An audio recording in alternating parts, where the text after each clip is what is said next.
which were related to some liabilities, like our account payables and some expenses, some long-term investments. Then we discussed about analytical procedures. Yes. So now summarizing your substantive procedures. So substantive procedures basically you perform to detect material misstatement at the relevant assertion level. Okay, so basically you are going to test some numbers with the procedures of testing the numbers are called substantive procedure. It contain basically two sets of procedure. First is test of detail. Second is analytical procedures.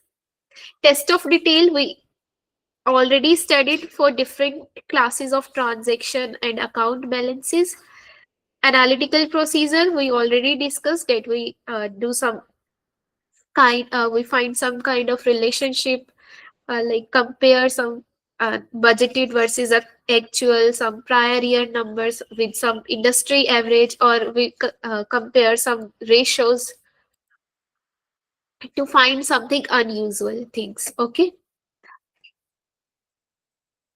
So basically substantive procedure basically you design on the basis of your risk assessment. Okay, so first of all we assess our risk. On the basis of risk, you will design your substantive procedure. These are also called your further audit procedures. Okay.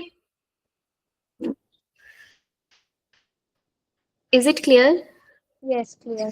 So main motive is to keep your detection risk low so that your audit risk will be kept at low level. Okay. कि ताकि आप इतने अच्छे से detect कर पाओ कि आपकी कोई मटेरियल मिसस्टेटमेंट छूट ना पाए, ताकि आपका ऑडिट रिस्क कम रहे. ओके.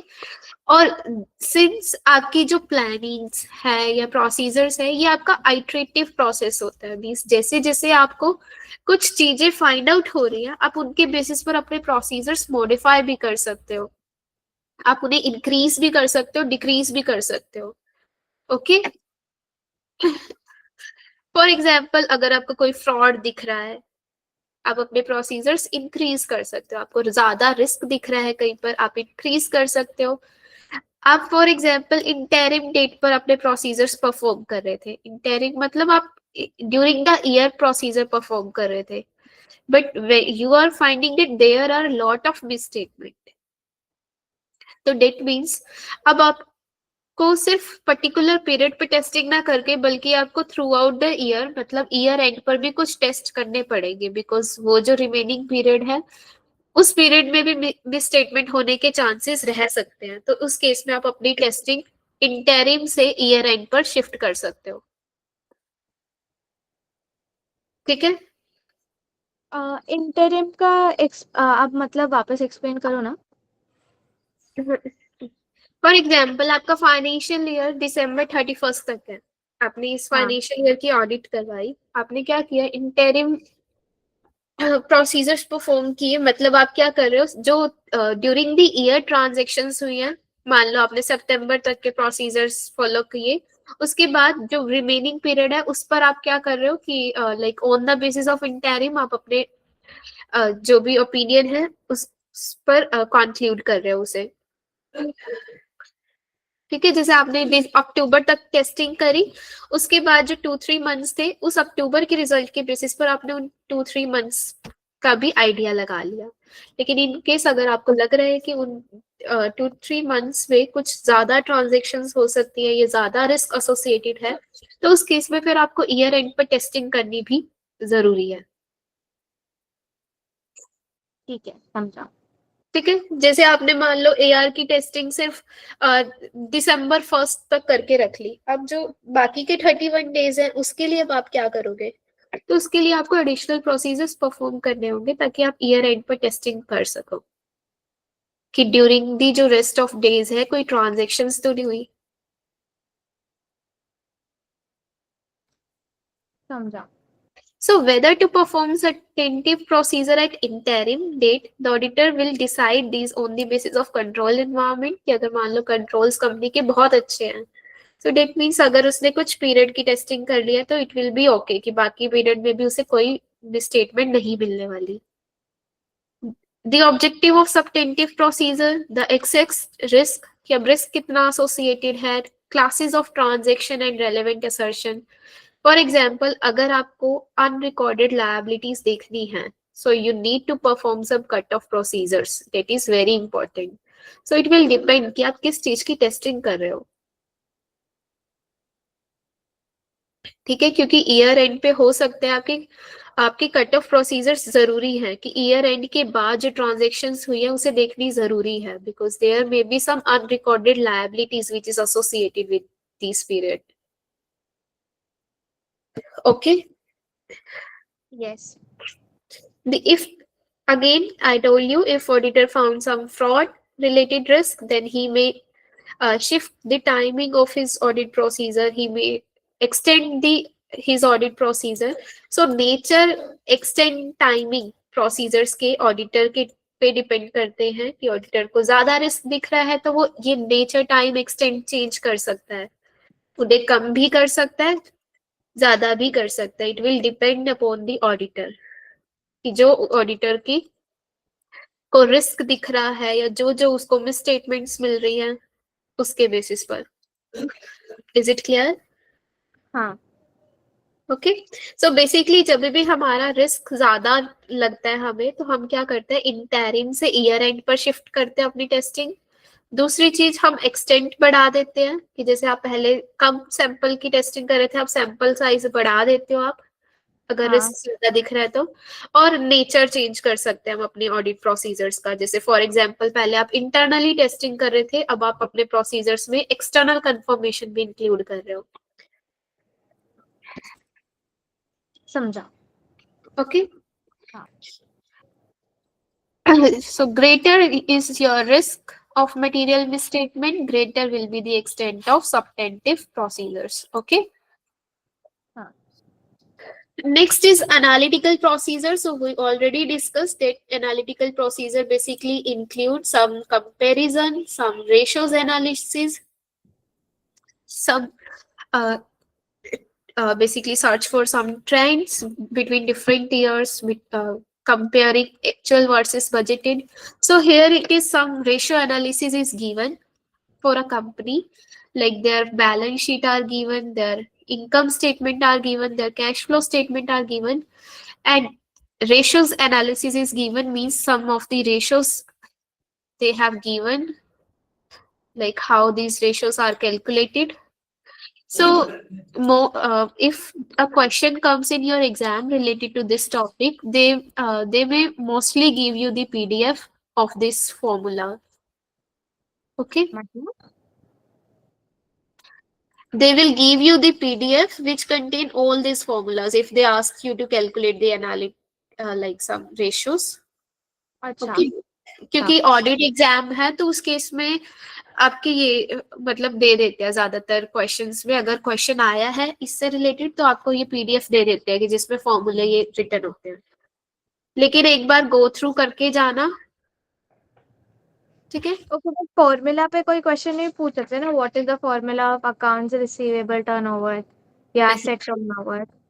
आपके ये रिटर्न वाले फॉर्मूले तो कुछ भी नहीं आते. आपके क्या आएंगे, जैसे आपको सेम क्वेश्चन मेरे सिमुलेशंस में आया था कि आपको कंपनी की बैलेंस शीट दे दी, कंपनी की इनकम स्टेटमेंट दे दी, ये दे दी, कुछ कंपनी से रिलेटेड चेंजेस दिखा दिए कि जैसे कंपनी की टेक्नोलॉजी चेंज हुई है, कंपनी ने कोई नई मशीन खरीदी है या ये सब. ठीक है. उसके बाद आपको क्या दे दिए, करंट रेशो बोल दिया या एक दो रेशोस दे दिए. आपको बताना था कि ये रेशो इंक्रीज हुआ है तो क्या रीजन है, या रेशो डिक्रीज हुआ है तो क्या रीजन हो सकता है. ठीक है. तो ये होता है रेशो एनालिसिस, कि जब आप रेशो कैलकुलेट करके एनालाइज कर रहे हो कि what will be the possible situation. Okay. हाँ. सो रेशोज बेसिकली आपके ये लर्न करने इतने इम्पोर्टेंट नहीं है, बल्कि इनको एनालाइज करना ज्यादा इम्पोर्टेंट है. तो वो आपकी प्रैक्टिस से होंगे जब आप सिमुलेशंस करोगे इससे रिलेटेड, तो आपको आइडिया लगेगा कि कैसे हो सकते हैं. जैसे मैंने आपको बताया था इन्वेंट्री टर्नओवर, या डेज इन इन्वेंट्री, सपोज करो डेज इन इन्वेंट्री आपकी क्या हुई, बढ़ गई, तो बढ़ने के क्या कारण हो सकते हैं आपके, कि आपकी इन्वेंट्री टर्नओवर क्या होगी, डिक्रीज होगी। इन्वेंट्री टर्नओवर डिक्रीज होने के क्या रीजंस हो सकते हैं, so you have to find कि मतलब पॉसिबल रीजन क्या हो सकता है कि ये रेशोस का चेंज होना। तो अगर वो रीजन जस्टिफाइड है that will be okay, but अगर जस्टिफाइड नहीं है it means there is some problem. Okay, but मुझे ये कैसे पता चलेगा कि जैसे कि कैश कन्वर्जन साइकिल है, इसका हाँ फॉर्मूला भी दिया है, हाँ। बट कि अगर पॉजिटिव में नंबर आया तो उसका क्या मतलब होता है, नेगेटिव में आया तो वो क्या बताता है एक फाइनेंशियल स्टेटमेंट के बारे में। तो यही तो आपको वहां एनालाइज करना है कि क्या पॉसिबल रीजन हो सकता है। तो उसके लिए आप एक बार ये रेशियोज पढ़ के जरूर जाना एग्जाम में कि कौन सा रेशियो बेसिकली किस चीज को रिप्रेजेंट करता है। जैसे फॉर एग्जांपल हमारे ये लिक्विडिटी रेशियोज होते हैं हाँ। जो बेसिकली कंपनी की शॉर्ट टर्म डेप्थ फुलफिल कर सकती है कंपनी या नहीं कर सकती, तो ये उसको रिप्रेजेंट करते हैं। तो अगर मान लो कंपनी का करंट रेशियो इंक्रीज हुआ है या डिक्रीज हुआ है तो उसके क्या रीजंस हो सकते हैं, आपको ये फाइंड करना पड़ेगा। और अगर कंपनी का करंट रेशियो बिलो स्टैंडर्ड है, डेट मीन्स करंट रेशियो आपका कितना होना चाहिए, जनरली 2:1, लेकिन अगर कंपनी का उससे कम है डेट मीन्स कंपनी की लिक्विडिटी कम है, लिक्विडिटी इश्यूज हो सकते हैं उसे। ठीक है, तभी जैसे कि आपने बोला कि करंट रेशियो यूजुअली 2 होना चाहिए, हाँ तो 2:, ये कहाँ पे कहीं पे लिखा हुआ या कुछ है जहाँ से मैं रेफर कर सकूँ?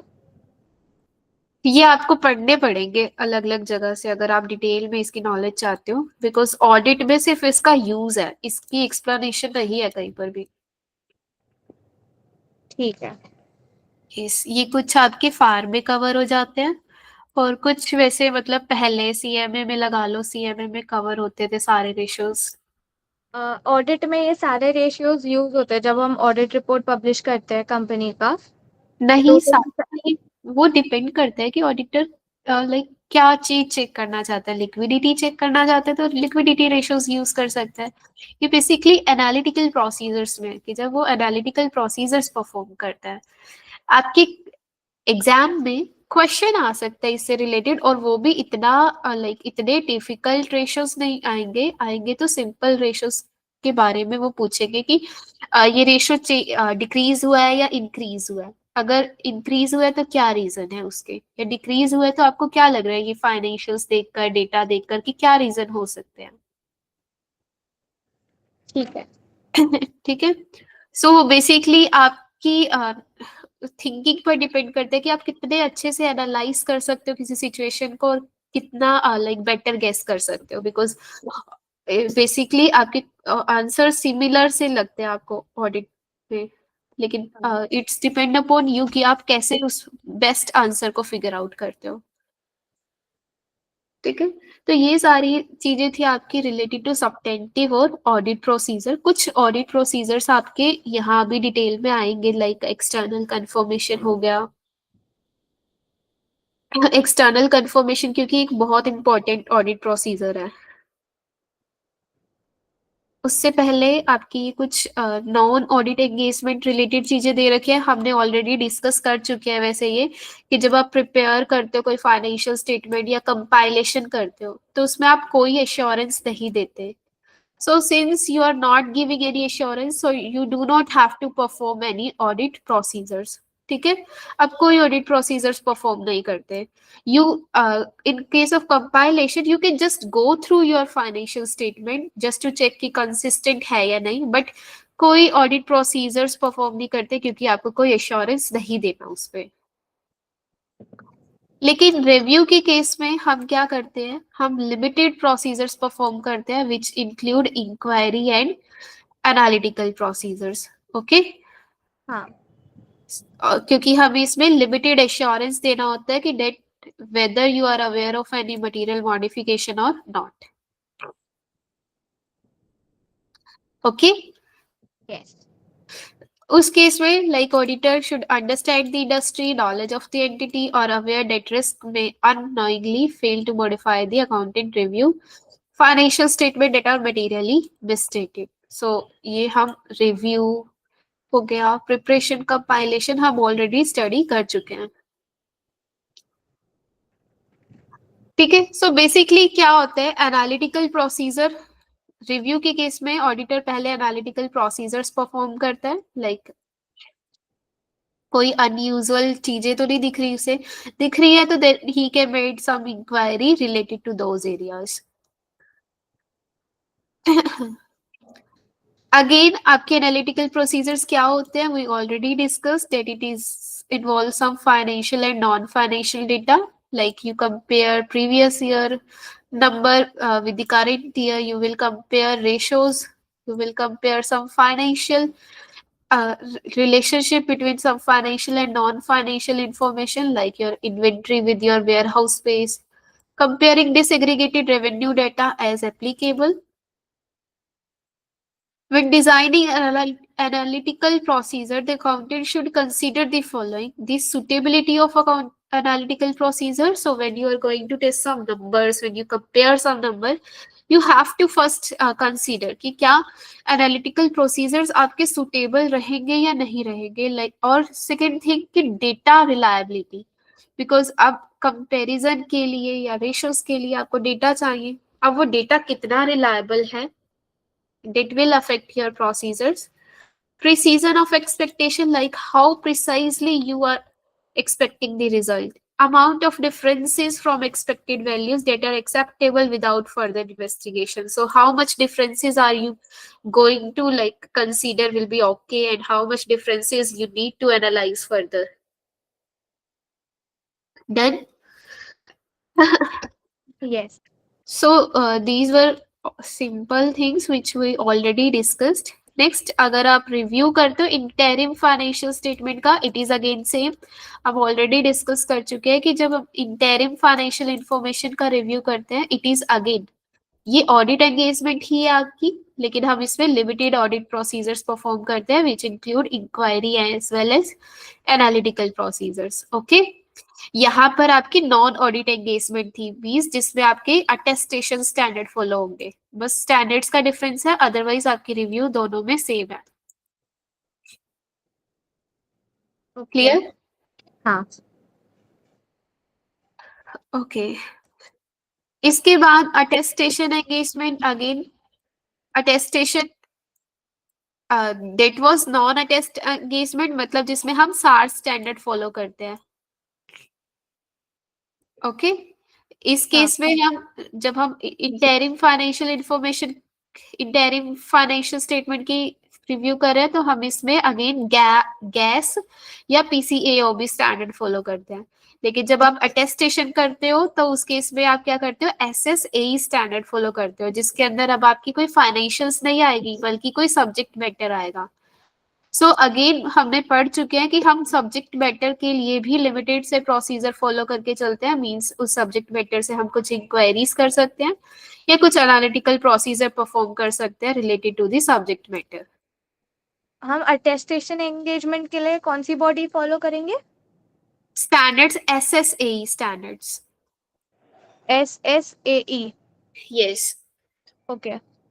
और उसके लिए आप सार स्टैंडर्ड फॉलो करते हो, नो ये नॉन ऑडिट के लिए कंपाइलेशन, यस, इन सब के लिए सार स्टैंडर्ड फॉलो करते हो। और जब आप इंटरिम फाइनेंशियल स्टेटमेंट का रिव्यू कर रहे हो तो उस केस में आपके गैस या पीसीएओबी स्टैंडर्ड फॉलो होंगे।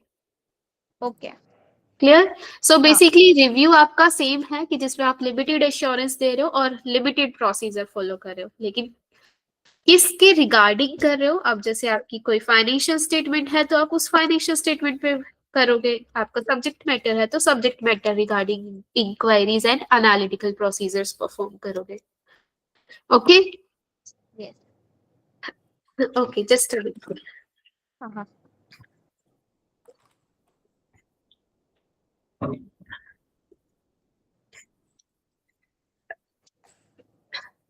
Okay, next is external confirmation. External confirmation कि जब आप एक्सटर्नल पार्टी से कंफर्म कर रहे हो, so since you know external confirmation आपका एक स्ट्रॉन्ग ऑडिट एविडेंस होके चलता है, लेकिन डिपेंड करता है कि आप किस पर्टिकुलर चीज के लिए एक्सटर्नल कंफर्मेशन ले रहे हो. Okay, so confirmation is simply a type of inquiry you are doing with someone who is external party. Okay, so when you are taking some information from a third party, it is called confirmation. It is used as an audit evidence. So confirmation provide audit evidence that has been obtained from knowledgeable independent sources outside the entity. Therefore confirmation may generally more reliable evidence about assertion made by the management. Okay, क्योंकि आपकी confirmation आप external party से ले रहे हो और वो external party independent है, तो डेट मीन्स कि वो ज्यादा रिलायबल एविडेंस बनेगा आपके लिए एज कंपेयर टू जो एविडेंस आप with in the entity gather करते हो. ओके, हाँ. so confirmation, it may give you evidence regarding some of the assertion like existence, occurrence, completeness, right and obligation, valuation, presentation, disclosure. So we already discussed this कि आपकी confirmation किस किस case में आप ले सकते हो. जैसे फॉर एग्जाम्पल आपकी अकाउंट बैलेंस रिलेटेड कंफर्मेशन है, जैसे बैंक में डिफरेंट अकाउंट है, so it can give you idea about existence. ठीक है, आपकी कोई किसी थर्ड पार्टी के पास कोई चीज प्रेजेंट है, it give you idea about right and obligation. So auditor should exercise an appropriate level of professional skepticism throughout the confirmation process. So professional skepticism is designing the confirmation request. So that means he should be alert, he should have questioning mind. कि जब भी अब आप confirmation design कर रहे हो, so it is designed by the auditor. The confirmation request, performing confirmation procedure and evaluating the result of confirmation process. ठीक है, confirmation basically involve selecting the item. अब कि आप क्योंकि 100% तो कंफर्मेशन नहीं लेते, मींस 100% टेस्टिंग नहीं करते, so you have to select कि किन चीजों की आपको कंफर्मेशन करनी है, किस किस पर्टिकुलर अकाउंट का आपको कंफर्मेशन लेना है, कैसे कंफर्मेशन रिक्वेस्ट डिजाइन करनी है, कैसे कम्युनिकेट करनी है. सपोज करो कि अगर मैनेजमेंट आपके बिहाफ पे कंफर्मेशन भेज रही है, so that will be not very relevant. Sorry, management आपके बिहाफ पे डिजाइन कर रही है कंफर्मेशन, सो वो ज्यादा रेलेवेंट नहीं होगी फिर आपके लिए, क्योंकि वो मॉडिफाई कर सकती है उसे. हाँ. obtaining the response from the third party, और उस रिस्पॉन्स को आप कैसे इवेल्युएट करके चलते हो, so it will be depend upon the auditor. So ठीक है, कैसे कंफर्मेशन, किसकी कंफर्मेशन लेनी है, कैसे डिजाइन करनी है, कैसे भेजनी है, और जो रिस्पॉन्स आया उसे कैसे कलेक्ट करना है. बेसिकली कि अगर मान लो वो आपको ओरल कंफर्मेशन दे रही है, आपने उसे रिटर्न में लेटर भेजा और वो आपको फोन करके बता रही है, तो अब क्या करोगे एज एन ऑडिटर आप,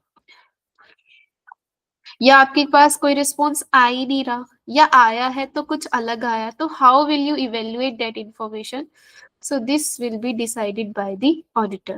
Okay. Okay. Okay. So unusual or complex transaction may be associated with high level of inherent and control risk. If the entity has entered into such an unusual or complex transaction and the combined excess level of inherent and control risk is high, the auditor should confirm the terms of transaction with the other parties in addition to the examining documentation held by the entity. Okay. So in case अगर आपको कोई unusual या complex transactions दिखती हैं, तो आपको बताएं क्योंकि unusual या complex होगी जितनी transactions, they contain high level of risk. Okay. So उस case में as an auditor you have to gather some strong evidences. Is it clear? Yeah. So this Types of confirmation, we already studied that there are some types of confirmation. First is positive confirmation. Positive confirmation means कि सामने वाली party को आपको respond करना होगा चाहे वो agree कर रही है या डिसएग्री कर रही है. yes or no, they have to answer both. okay. अगर इस ना करे तो क्या? अगर इफ उन्होंने यस नो कुछ रिप्लाई नहीं वो दिया तो हम आगे डिस्कस करेंगे कि इनकेस ठीक है. आपको कोई रिस्पॉन्स नहीं मिलता या डिफरेंट रिस्पॉन्स मिल रहा है तो आप क्या करोगे. ब्लैंक कंफर्मेशन की जिसमें आप क्या कर रहे हो, आप अमाउंट डाल के नहीं दे रहे, आप ब्लैंक छोड़ के दे रहे हो और you are asking the client, you are asking the your debtor to fill that amount, कि आप उसे भर के दो. ठीक है, आप कस्टमर को बोल रहे हो कि उसमें अमाउंट भर कर दे. And so this is called blank confirmation. हाँ. ओके, सो आपकी बेसिकली पॉजिटिव या ब्लैंक कंफर्मेशन आप कब लेकर चलते हो कि जब आपके लार्ज बैलेंसेस हो और रिस्क ज्यादा हो. ठीक है, क्योंकि रिस्क ज्यादा है that means you need your response. तो उस केस में आप जनरली ब्लैंक या पॉजिटिव कंफर्मेशन देते हो. और ब्लैंक कंफर्मेशन आपकी ब्लैंक और पॉजिटिव ज्यादा हाई लेवल ऑफ एश्योरेंस देती है because there is higher possibility that the form will not be return because of the additional effort required on the part of recipient. ठीक है, जब आप blank confirmation भेज रहे हो तो ब्लैंक कंफर्मेशन आपकी जनरली ज्यादा रिलायबल होती है. क्यों? क्योंकि इसके अंदर आप कोई अमाउंट नहीं दे रहे, उन्हें खुद से चेक करना पड़ेगा. Like they have to search for their documents और उन्हें कंफर्म करना पड़ेगा कि यस हमारा अमाउंट ये है और वो फिल करके देंगे आपको. समझ रहे हो कि उनके साइड से एफर्ट्स चाहिए. अगर आप यू ही अमाउंट भेज दोगे तो देयर मे बी कि वो ना भी चेक करें और वो सिंपली कह दें कि yes this is the amount. So blank confirmation इसलिए आपकी ज्यादा इफेक्टिव होती है, लेकिन क्योंकि अब एडिशनल एफर्ट चाहिए तो देयर में भी चांसेस कि वो ये एफर्ट्स ना डाले और आपको कोई रिस्पॉन्स ही ना दे. सो इसमें रिस्पॉन्स मिलने के थोड़े चांसेस कम होते हैं. ओके. ओके, हाँ. नेक्स्ट आता है. अब आपने कहा कि कोई रिस्पॉन्स ही ना मिले फिर क्या करें. तो एज एन ऑडिटर आप एक सेकेंड रिक्वेस्ट भी भेज सकते हो कि आपकी एक बारी रिस्पॉन्स नहीं मिला तो आप दूसरी बारी भी भेज सकते हो उन्हें कंफर्मेशन, या समटाइम्स थर्ड टाइम भी भेज सकते हो आप. Okay, to those party for whom replies have not been received. So as an auditor अगर आपको फर्स्ट टाइम में कोई रिस्पॉन्स नहीं मिल रहा तो यू कैन सेंड सेकेंड और third follow up request.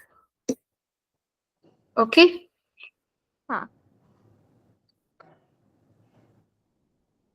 Okay, so in case if you are not getting any responses, आपने second request भी भेजी लेकिन still you are not getting any response, फिर अब आप क्या करोगे. आप बार बार थोड़ी कंफर्मेशन भेजोगे.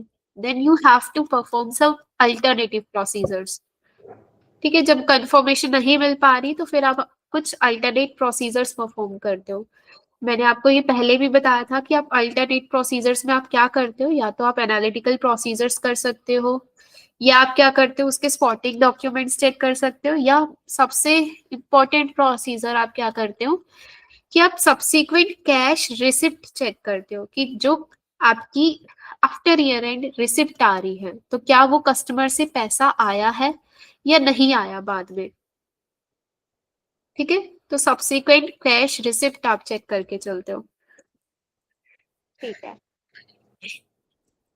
नेगेटिव कंफर्मेशन का क्या मतलब है कि अब आप कस्टमर को कह रहे हो कि if he will reply only when he disagree with the information. ठीक है, कि अगर उसे इंफॉर्मेशन इनकरेक्ट दिख रही है तभी वो रिप्लाई करे, अदरवाइज रिप्लाई ना करे. सो ये होती है नेगेटिव कंफर्मेशन. सो इस केस में आपको सेकेंड या थर्ड फॉलो अप रिक्वेस्ट भेजने की जरूरत नहीं पड़ती बिकॉज अगर वो नहीं कर रहा तो डेट मीन्स अमाउंट आपका कहीं ना कहीं सही है, आप यही एज्यूम करके चलोगे. हाँ. ठीक है, सो बेसिकली आप नेगेटिव कंफर्मेशन तभी भेजोगे कि जब आपको लग रहा है कि अमाउंट आपके ज्यादा लार्ज नहीं है और रिस्क इतना नहीं है, तो फिर उस केस में आप ये नेगेटिव कंफर्मेशन ले सकते हो. ओके. हाँ, समझा. Okay, so return negative confirmation, I already told you that अगर तो आ रही है डेट मीन्स कि yes there is some problem, लेकिन नहीं आ रही तो फिर आप यही एज्यूम करके चलते हो एवरीथिंग विल बी ओके, क्योंकि तभी रिस्पॉन्स नहीं आया। ओके, हाँ। when designing confirmation request, the auditor should consider the types of information respondent will be readily able to confirm. The auditor's understanding of the client's arrangement and transaction with the third party is a key to determine the information to be confirmed. The auditor should confirm significant account balances and transactions. Okay, जो भी आपको balances significant दिख रहे हैं, you confirm that amount with the third party. और second thing, you need to take care कि अब client का कितना इफेक्ट हो सकता है थर्ड पार्टी पर, कि क्लाइंट थर्ड पार्टी को कितना इन्फ्लुएंस कर सकती है। ओके, कि अगर क्लाइंट थर्ड पार्टी को बहुत इन्फ्लुएंस कर सकती है means they will ask them कि आप उन्हें लाइक कुछ बताओ मत, कि आप उन्हें कंफर्मेशन दे दो कि yes this amount is okay, कि there is no problem. Okay, हाँ। during the confirmation process, the auditor should maintain control over the confirmation request and responses. Maintaining control means establishing direct communication. Because अगर वो management आपको ला कर दे रही है तो there में भी चांसेस कि मैनेजमेंट उसके साथ कुछ ना कुछ लाइक चेंजेस कर सकती है। ओके, हाँ, चांसेस है।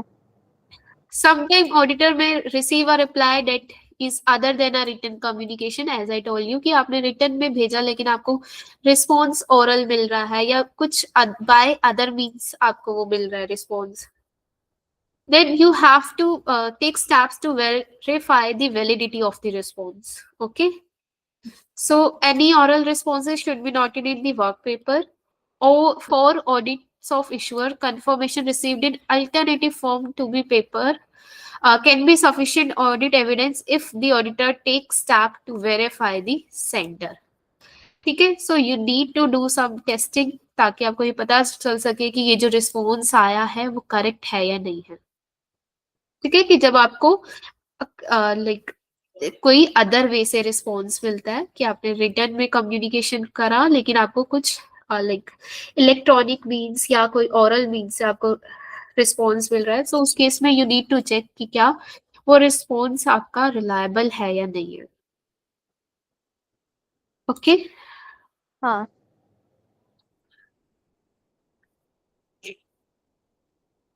if a confirmation response is returned by a confirming party to anyone other than the auditor should contact the confirming party and request that the information should be directly sent to the auditor. So as I told you कि अगर मान लो वो information आपको ना देकर management को दे दी, तो उस केस में you need to contact the confirming party कि वो information directly आपको provide करे। ठीक है, हाँ। सो अगर वो आपको कम्युनिकेट नहीं करते then you need to consider it as a non response. तो आप ये मान के चलोगे कि आपको रिस्पॉन्स मिला ही नहीं है, you need to do some alternative testing.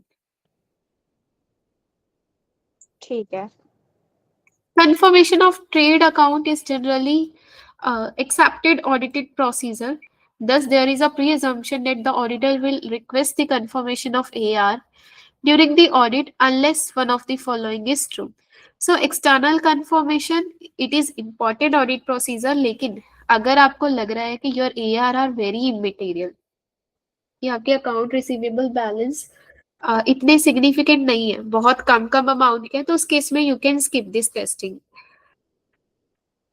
या आपको लग रहा है कंफर्मेशन इनइफेक्टिव है, लाइक आपकी प्रीवियस एक्सपीरियंस के बेसिस पर आपको लगता है कि कस्टमर रिस्पॉन्ड नहीं करते या रिस्पॉन्ड करते तो वो इतने इफेक्टिव नहीं निकलते, तो फिर उस केस में you can skip for external confirmation. Okay, या आपको ठीक है। लग रहा है कि there is a low risk, ठीक है, आपका रिस्क जो है वो वेरी वेरी लो है, कंट्रोल्स बहुत अच्छे हैं कंपनी में, ठीक है, उस केस में फिर आप ये एक्सटर्नल कंफर्मेशन स्किप कर सकते हो। ओके। Okay. हाँ. But if you have not requested confirmation, you need to document this, like how you are going to assume that this is not important. कि अगर आप नहीं कर रहे एक्सटर्नल कंफर्मेशन, आपको अपना डॉक्यूमेंट्स में मेंशन करना पड़ेगा कि why you are not doing the external confirmation. Okay. ठीक है. So this is some receivable confirmation flow chart is given. ठीक है. Any doubt? No doubt. Under PCAOB, the auditor may need to communicate with the audit committee regarding confirmation for significant risk associated with either cash or account receivable. The auditor should communicate. When the auditor did not perform confirmation procedure or otherwise obtain audit evidence by directly accessing information maintained by a knowledgeable external sources. Okay, accounting estimate, fair value measurement, investment, litigation. Okay. So accounting estimate repeat करना है या नहीं? हाँ, repeat मतलब थोड़ा ऊपर से खाली बोल दो ना कि अकाउंटिंग एस्टिमेट ये है बस. ठीक है. देखो अकाउंटिंग एस्टिमेट्स क्या होते हैं कि there are some assumptions, there are certain valuation which an management does on the basis of certain assumption or certain inputs. उन्हें बोलते हैं हम अकाउंटिंग एस्टिमेट्स. जैसे फॉर एग्जांपल हम आपने कोई मैनेजमेंट ने कोई वारंटी एक्सपेंस बनाया, मैनेजमेंट ने कोई अलाउंस क्रिएट किया है बैड डेब्ट के लिए, कोई फेयर वैल्यू कोई किसी चीज की वैल्यूएशन की है, फेयर वैल्यू निकाली है किसी चीज की. सो ये सारी चीजें लाइक नोबडी नोज कि कहीं पर लिखी हुई तो नहीं है कि इतना अलाउंस होना चाहिए. तो वो मैनेजमेंट ने कुछ ना कुछ डेटा लेकर, कुछ ना कुछ इंटरप्रिटेशन करके, कुछ ना कुछ वैल्यू, कुछ ना कुछ अजम्पशंस मानकर वो चीजें प्रिपेयर की हैं. सो उन्हें बोलते हैं हम अकाउंटिंग एस्टिमेट्स. सो जब ऑडिटर टेस्टिंग कर रहा है, आप फाइनेंशियल स्टेटमेंट की, ठीक है आपके पास सेल्स है, आप उसके रिगार्डिंग इनवॉइसेस चेक कर लोगे, लेकिन अब इन अकाउंटिंग एस्टिमेट्स के लिए आपकी क्या टेस्टिंग होनी चाहिए? क्योंकि अकाउंटिंग एस्टिमेट किसी प्रोफेशनल जजमेंट पे बेस्ड है, मैनेजमेंट की प्रोफेशनल जजमेंट के ऊपर बेस्ड है कि उन्होंने अपना डेटा क्या लिया है, कैसे अजम्पशंस बनाई हैं, और वो अजम्पशंस कितनी करेक्ट हैं, इन सब पर बेस्ड है. तो डेट मीन्स की रिस्क यहाँ पर हाई होने के चांसेस हैं, क्योंकि मैनेजमेंट हो सकता है कि वो अजम्पशंस कहीं पर बायस्ड होकर बनाए. ठीक है, कि कुछ पर्टिकुलर चीजों पर ज्यादा फोकस रखे as compare to other things. So as an auditor in accounting estimates की टेस्टिंग के लिए आप क्या करते हो? You will first inquire with management कि how they have actually prepared this estimate, what kind of assumptions they have assumed, what kind of data they have taken. उसके बाद you will check the data reliability. आप check कर सकते हो कि वो data कितना रिलायबल है. ठीक है. उसके अलावा you can also create some independent estimate. आप खुद से एस्टिमेट प्रिपेयर करके भी देख सकते हो कि जो जो डेटा अजम्पशंस उन सबको मानकर कि कितना एस्टिमेट बनना चाहिए. इसके अलावा you can do some comparison कि जैसे आपके मान लो वारंटी एक्सपेंसेस बनाए गए या आपके अलाउंस क्रिएट किए गए, तो वो एक्चुअल से कितना मैच कर रहे थे. You can compare the estimate with the actual amount also. Okay. हाँ. तो एज एन ऑडिटर आपकी ड्यूटी क्या है कि ये एस्टिमेट्स को आइडेंटिफाई करना, प्रोसेसेस अंडरस्टैंड करना and identify the assessed risk of material statement related to the accounting estimates. Okay. Okay. समझा. हाँ. ठीक है, एक बार ये रीडिंग ले लो, अगर कोई डाउट है तो बता देना. ठीक है.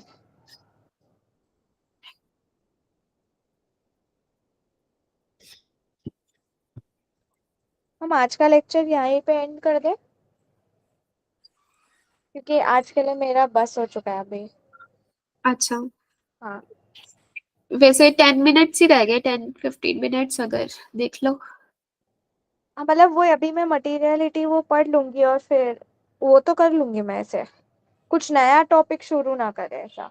अच्छा, कोई बात नहीं, इसको एक बार रिवाइज कर लो, फिर हाँ कोई डाउट आए तो पूछ लेना। ये यहाँ से रीडिंग ले लो फटाफट एक बार। हाँ, मेरे पास बुक है, मैं बुक से रीड कर लूंगी। ठीक है। Okay, thank you, bye. Okay then, bye.